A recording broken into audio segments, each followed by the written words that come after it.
Thank you for joining me, Lindsay. Yeah, So I'm excited. we are talking all about creativity and like your creative process and how you do the dang thing, basically. Totally. So I wanted to start off talking to you about how you go about generating new ideas. Do you have a general defined process that you tend to follow when you're starting something new? Like, is there a single starting point? No, there's not. I would, but also, yes, it's like maybe everything everywhere all at once. I have a day job, which is at Converse. I work in the collaboration space. And so Converse, especially in that space, is very sort of streetwear centric. So I'm like constantly looking at what other brands are doing, streetwear, just what's going on in the world. But the cool thing about streetwear, whatever that means, things that people wear on the street, but then, Right. whatever that means in the fashion world, It's changed is so that, much. yeah, it was really inspired by just like the way people put things together. So I would say like streetwear really came into itself in the past. I don't know. I mean, people were doing streetwear all the time, but it became more of like a label that you would put on a type of thing, probably about 7 years ago. hmm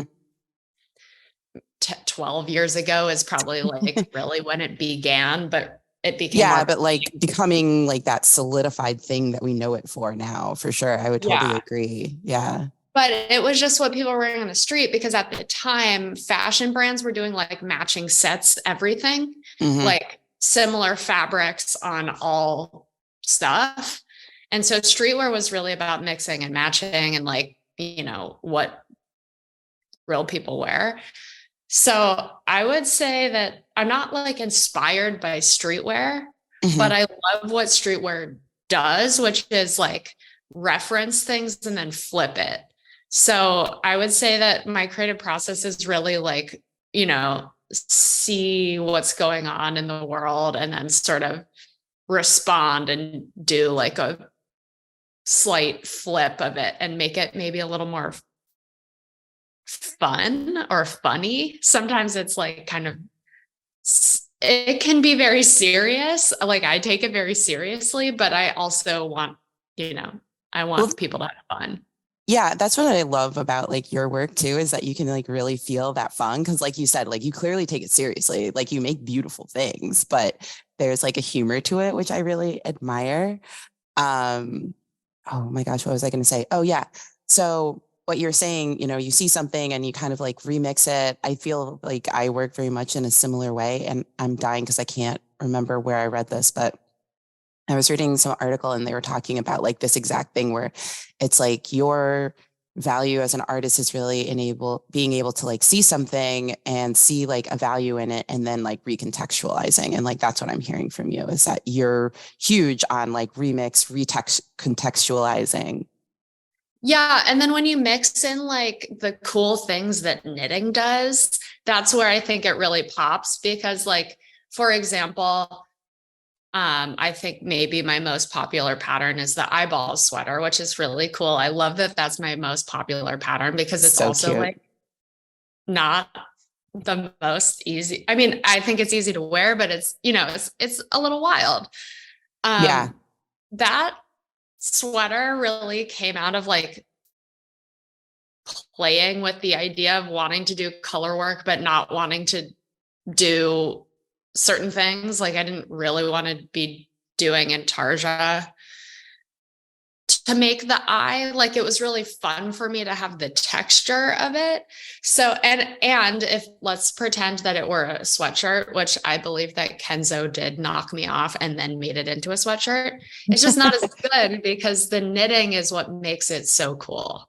Yeah, seeing the details of like going back and forth for sure. I love that. Do you have any like games that you play with yourself to like come up with ideas?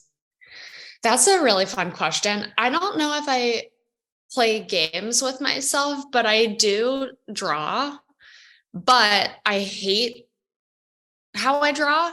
So my method is I'll sort of like draw something and then I have a rule where no erasing and also no ripping the page out. So if I don't like something, I'll like tape over it and then like redraw it. And maybe that sucks too. And then I'll like take a post-it note and glue it in.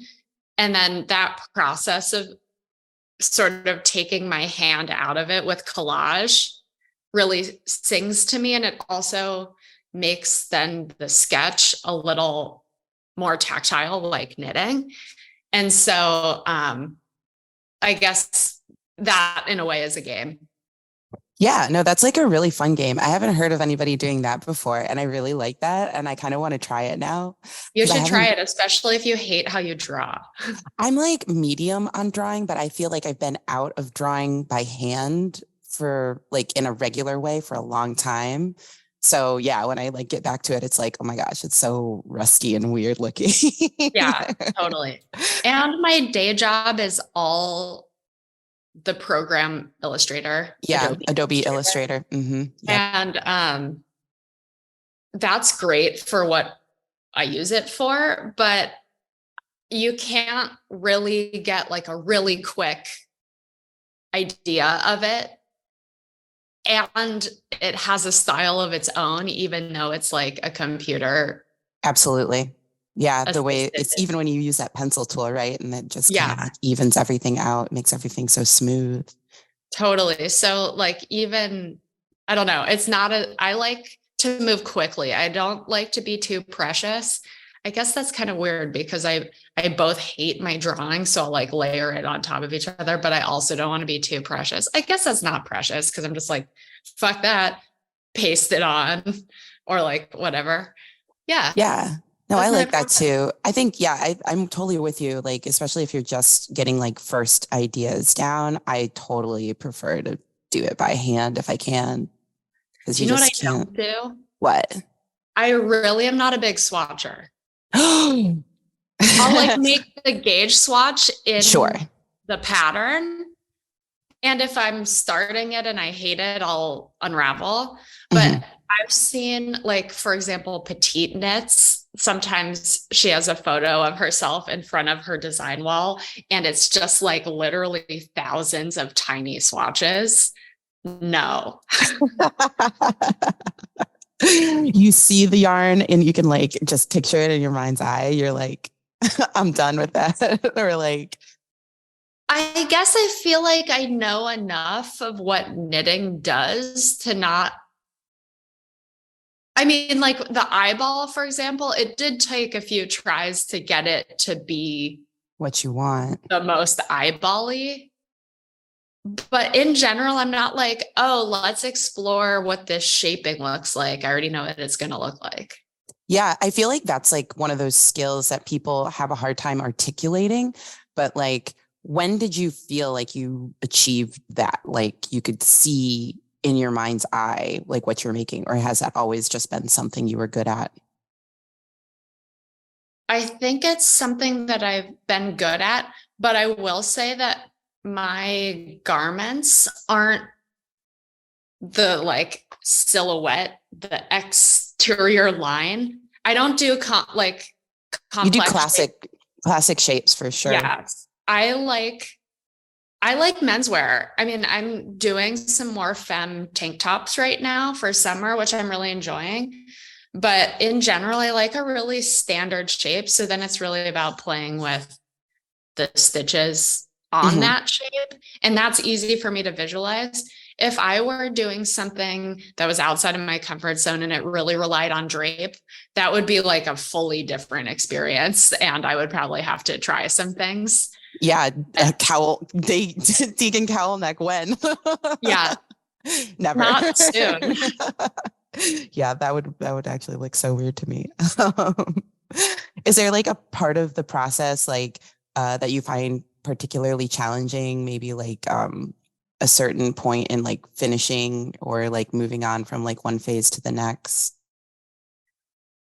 I would say this is like maybe like behind the scenes stuff that your average hobby knitter doesn't have to deal with. But for me, I don't know what my problem is, but when I'm knitting something, I will never write down what I just did. I'll have like a loose guideline of what I did, but I also might go off my own pattern if I'm like feeling intuitive about something. Mhm. So really the hardest part for me is like writing the pattern. Mm. Yeah, I I feel don't like writing enjoy is such it. a, yeah, no. I would rather hire someone to, I take the first pass definitely, and I make like the schematic because I like my stuff to grade a certain way. Mhm. But I, every pattern I have at least two tech editors touch because Is it about like the standardization of language or? no, it's just like I fuck up whether you're on the right side or the wrong side for a thing because just the way that I knit, I don't feel like I need that information because like whatever side, like I know what the goal is. If you're knitting stockinette and you happen to be on the purl side, you're going to purl it. Yeah. But when I'm writing the pattern, I sometimes like don't know what's happening and I am not. Yeah, I feel you. You're like so wrapped up in it and you're just I'm like, just yeah, of not very course you good at know. it. Yeah. Yeah, I feel like learning how to write a good pattern for other people was definitely like a bit of a hurdle because I mean we have a similar background in our professional lives, but I feel like making the jump from making a tech pack for a factory to making a fully written pattern for somebody who is, you know, maybe a little less practiced in their craft was like a Totally. big jump. And I do this too in sewing because I'm not good at I'm, you know, I'm a hobby sewer. I'm like married to word for word. And I'm like, okay, what does this mean? Mhm. And then I'll like YouTube it if I don't know how to do it. But it's like so important the language. Whereas in knitting, like I know what we're trying to do here. So I don't like really need to follow a pattern so much. Mhm. I buy other people's patterns and I knit them, but there are times when I'm like, oh yeah, like I don't really need to reference the pattern. I'm looking at the image, like we're just doing this for a while, whatever. Yeah.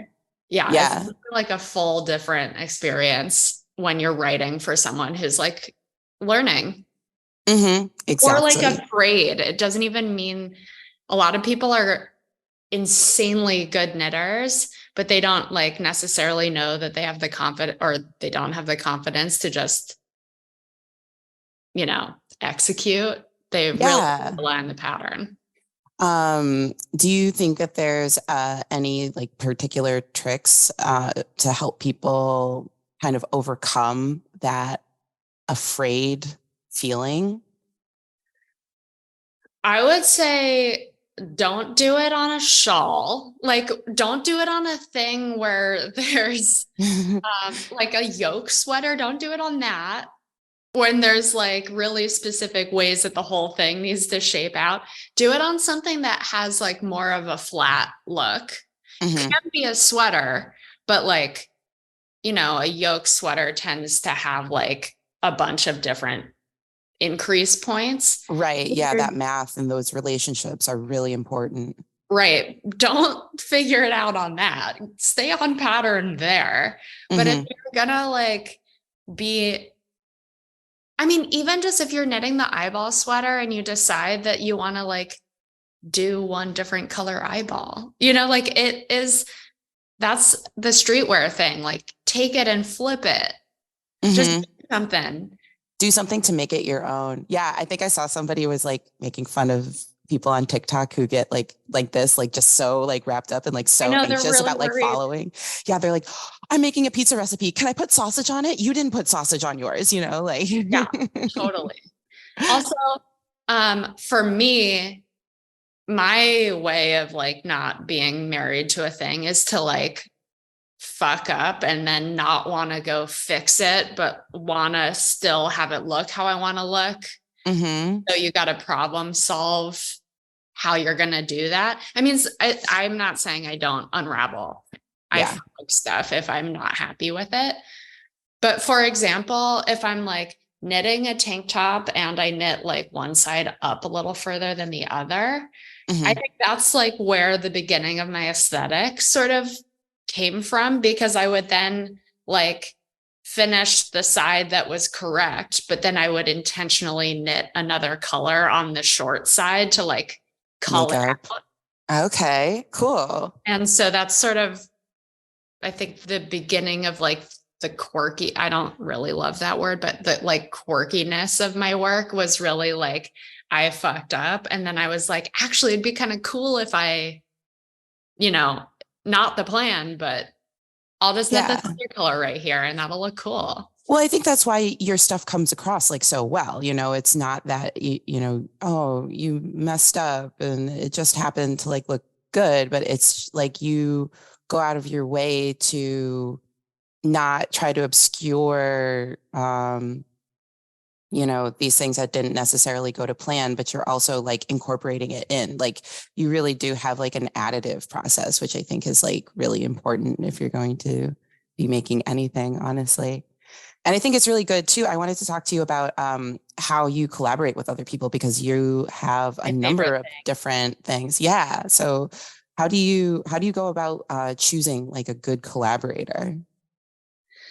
Well, a good collaborator like brings something to the table that you can't bring to the table, but because I can't bring a ton of stuff to the table, there's Oh, like so many stop it. options. No, I mean like even when I at the beginning of the call, I don't remember if we were recording, I was telling you that I had to get together a last minute photo shoot. Mhm. And even though working with a photographer isn't like a branded collaboration, they need to understand my vision and then be able to execute my vision. And also, therefore, it becomes their vision too. And that's a collaboration. So they're bringing something to the table I can't do: photography, making a photo look good, operating a expensive camera, having an expensive camera. Um,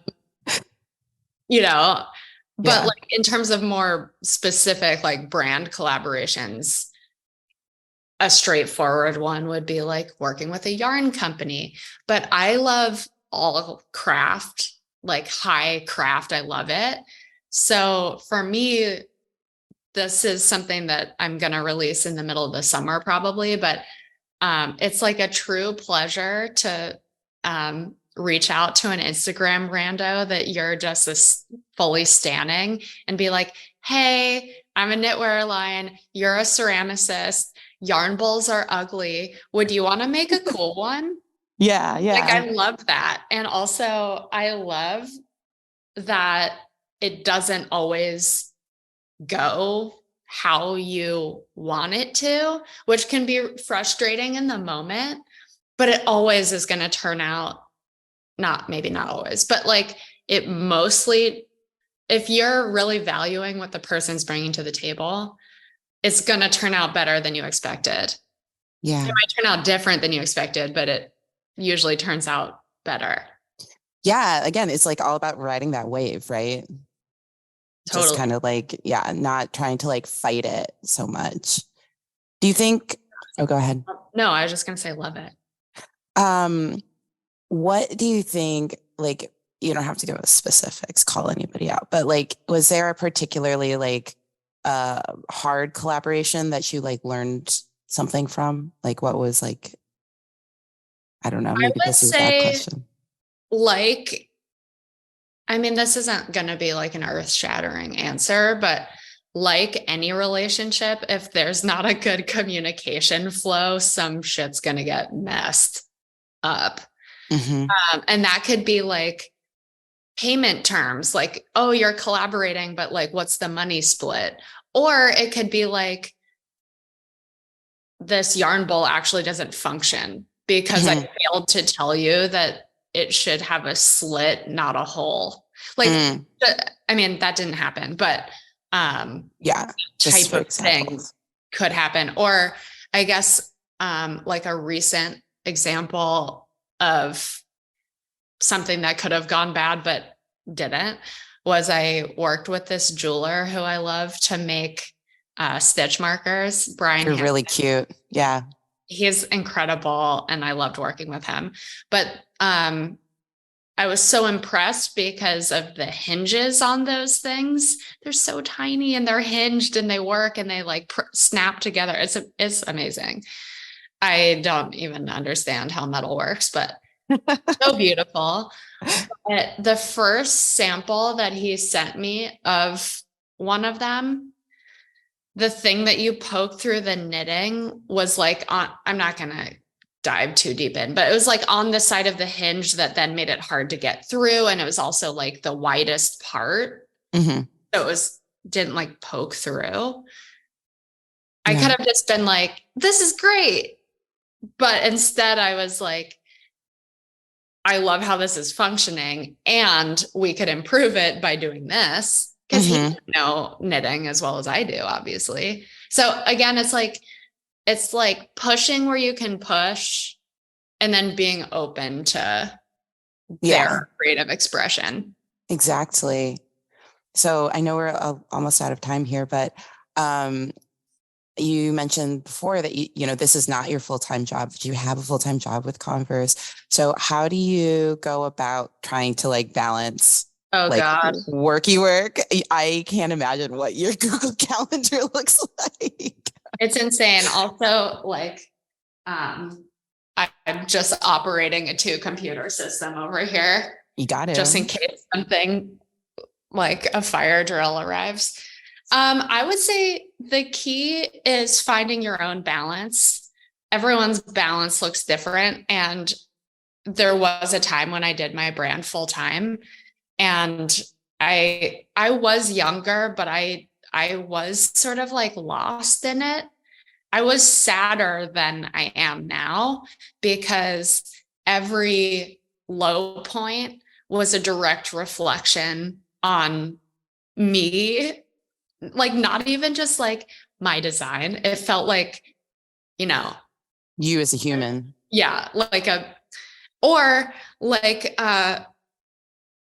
You know, in any business, I'm sure like you get really excited about a potential opportunity. And if it doesn't pan out, it is like the lowest low.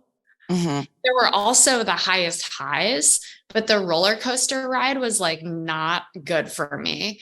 And so the pro of having a day job for me is that there is a balance. And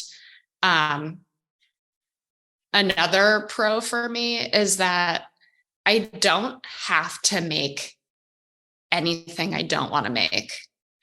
Like in the past, before I had a day job and I was doing my thing full time, I was like making black sweaters because that's what stores wanted to buy. Exactly. And it was making me even sadder. Like I was like, I need to sell stuff. And then I would sell stuff and I'd be like, yes. And then I'd be like, oh, fuck, it's just black sweaters. This is not my brand. Yeah, this is not what I signed up to do. I've lost control of the image. So now I feel like I just have like a way firmer grasp on what makes something Degen and who cares if it's going to make money or not. Sometimes I do things to make money, obviously. Why would I not do that? But yeah, for me, it's like makes things way clearer in a way. But yeah, like I have to work on weekends and nights and mornings sometimes. Yeah. So obviously you're somebody who likes to stay busy.